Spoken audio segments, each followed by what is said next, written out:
Romain, Gérald, Emmanuel et une bien mystérieuse librairie nantaise. Eh les gars, vous allez bien nous révéler quelques secrets? Vos coups de cœur de la semaine peut-être? Ouais, bah bien sûr.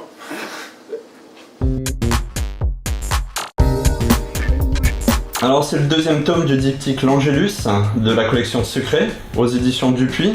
On retrouve au scénario Giroud et au dessin Homs.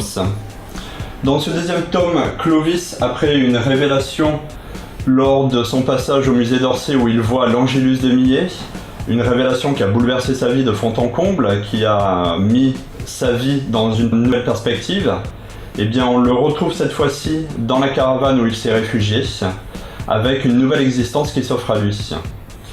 Comme toujours dans les scénarios de Giroud et dans la collection Secret en particulier, on découvre les cadavres qui traînent dans les placards familiaux et qui bouleversent la vie sur des générations et des générations.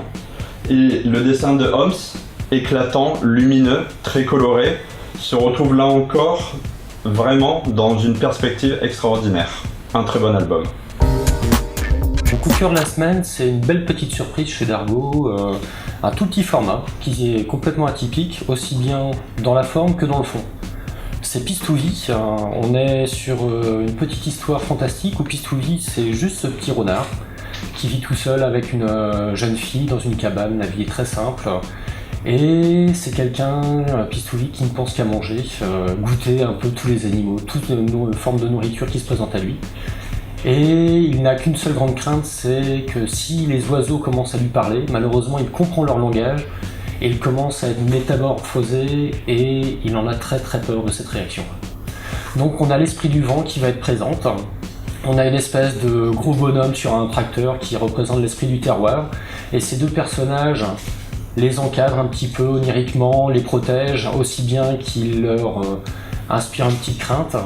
Mais on est avec vraiment beaucoup de poésie, des petites tranches de petites histoires, et vraiment une belle surprise et un bon moment de lecture. Cette semaine, ce sera Les Quêtes de Baker Street avec Jean au scénario et Etienne. Ils avaient déjà réalisé 2 albums dans la série qui racontaient la première histoire. Une fois de plus, Sherlock Holmes ne pouvant pas répondre au rendez-vous d'une enquête, il va envoyer à sa place 3 jeunes personnages qui évoluent dans les rues de Londres pour mener l'enquête à sa place.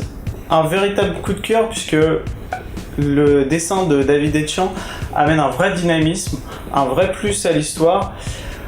Encore une fois, nos personnages vont être confrontés à une enquête assez étrange et qui va se recroiser très rapidement avec l'enquête du grand maître Sherlock Holmes qui est sur les traces de son grand ennemi juré, Moriarty.